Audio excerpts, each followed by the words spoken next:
Al igual que casi todas las áreas de la medicina, la psiquiatría trató de fundamentar científicamente la enfermedad mental a lo largo del siglo XIX. Sin embargo, quedó a mitad camino. Han tenido que pasar décadas hasta llegar al convencimiento de que no existe una explicación única y definitiva de la enfermedad mental, pero sí un modelo biopsicosocial ampliamente aceptado, respaldado por años de evidencia que integra múltiples niveles de análisis. Pinel y Esquirol iniciaron el siglo XIX liberando a los enfermos mentales de las cadenas. Nació el asilo como un espacio diseñado para la recuperación mediante la rutina, el trabajo y el orden, que con el tiempo acabó convirtiéndose en un espacio puramente de custodia y de aislamiento. Por otro lado, Emil Kraepelin sistematizó la psiquiatría clasificando las enfermedades según su curso y pronóstico, por ejemplo, demencia praecox versus psicosis maníaco-depresiva. La psiquiatría se desenvolvió entre la neurociencia y el estudio de los factores psíquicos y sociales como causas de enfermedad. Ambos campos fueron desarrollándose. En el terreno de la terapéutica se puede hablar de la era de los tratamientos somáticos invasivos, como la malarioterapia, el coma insulínico, la psicocirugía, la lobotomía y la terapia electroconvulsiva, el electroshock. En el otro extremo encontramos el modelo psicodinámico que utilizó la psicoterapia. Junto a esto continúa además el modelo asilar y de custodia en lo que se refiere a asistencia. A mediados del siglo XX se llegó al convencimiento de que las enfermedades mentales eran trastornos funcionales y pluricausales marcados por la intersección entre la biología, la psicología y el entorno social. Sin embargo, el desarrollo de la química y la farmacología provocaron cambios importantes. Se trata de lo que se conoce como el advenimiento de la psicofarmacología. En este vídeo vamos a exponer de forma sintética cómo unas investigaciones en el campo de la cirugía y también de los colorantes acabaron transformando la psiquiatría clínica, la clasificación de las enfermedades mentales y la gestión de los pacientes. Nos referimos a un medicamento que marcó un antes y un después, la clorpromacina.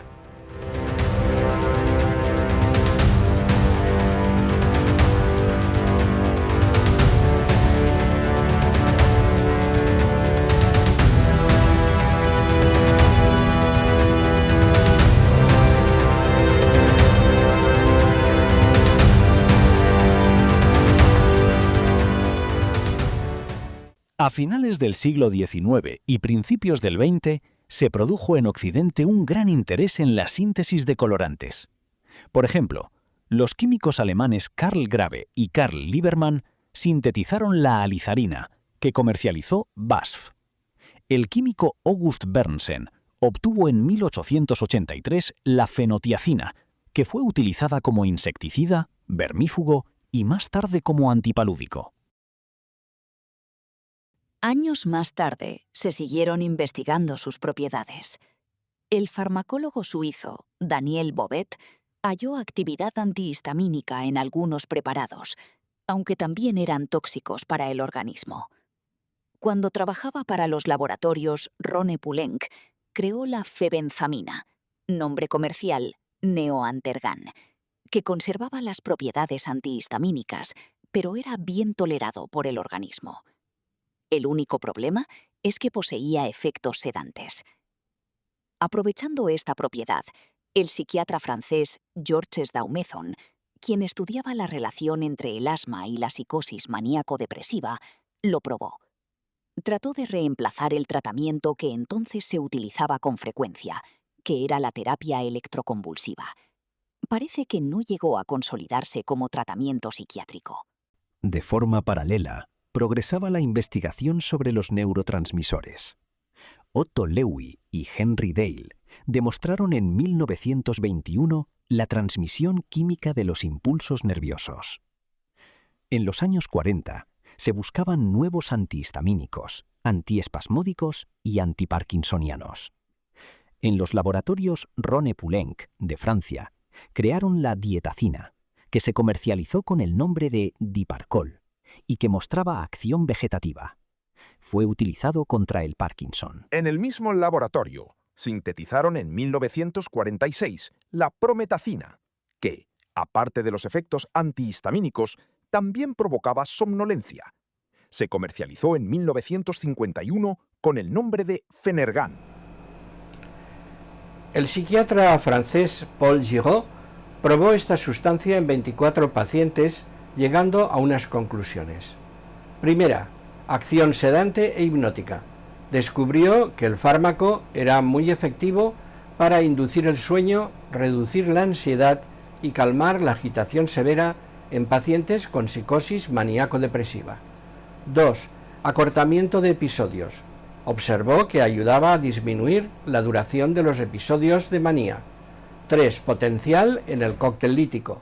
Más tarde, en 1951, concluyó que combinar el Fenergan con otros compuestos era igual o más eficaz que los opiáceos o los barbitúricos para tratar el insomnio y la agitación.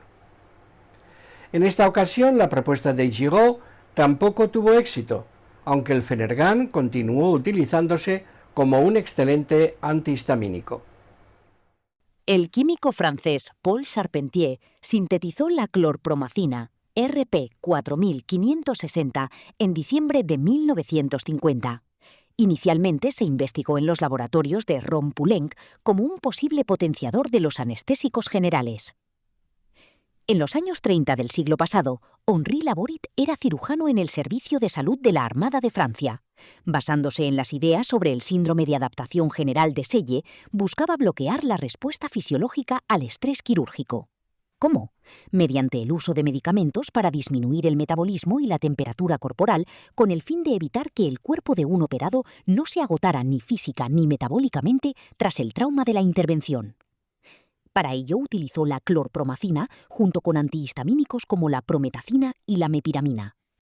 Describieron que el paciente entraba en una situación en la que se desentendía de todo y mostraba una indiferencia por su entorno. Es decir, producía una estabilización vegetativa y una neuroplegia completa, lo que buscaba en un principio. Sin embargo, cuando se probó en el frente, los resultados no fueron los esperados.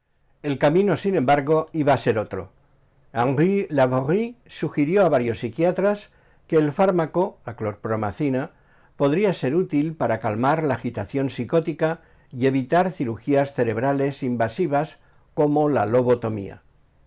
Pero tampoco tuvo demasiado éxito. Más tarde, un psiquiatra le pidió ayuda para un enfermo muy agitado en el hospital Val-de-Grâce. Y ahora sí, en 1952 publicaba Un nouveau stabilisateur végétatif, el 4560, en la Presse Médicale.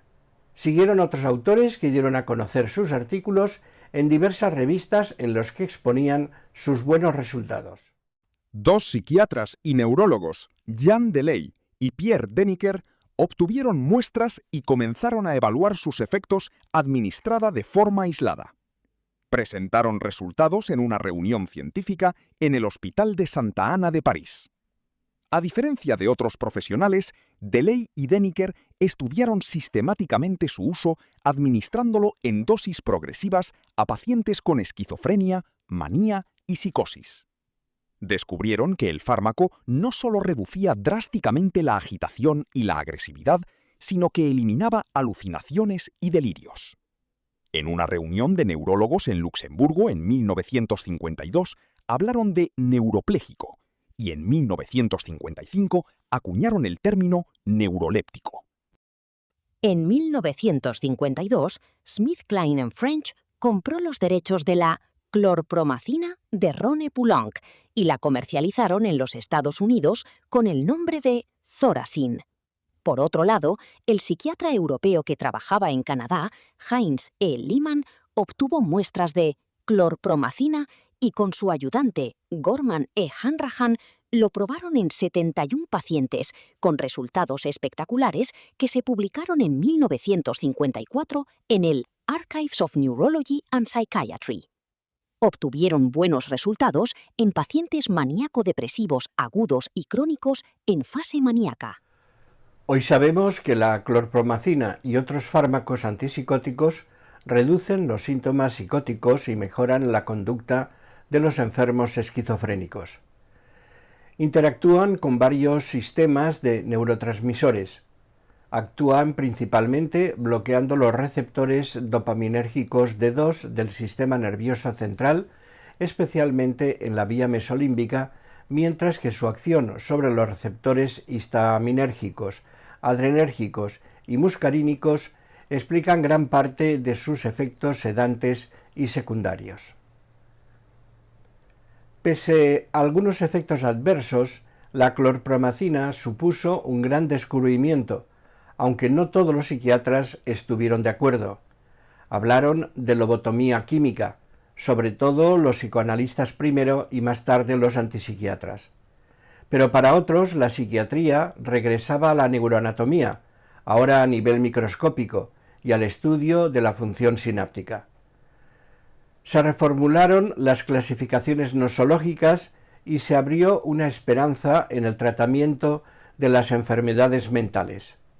Su beneficio clínico fue tan extraordinario que transformó por completo el tratamiento de la esquizofrenia y permitió la desinstitucionalización de miles de pacientes a partir de la década de los años 50. La producción científica sobre todos estos temas aumentó de forma extraordinaria, como era de suponer. En 1957, Laborit, Döniker y Lehmann recibieron el premio Lasker. Entre ellos no estaba Dillay.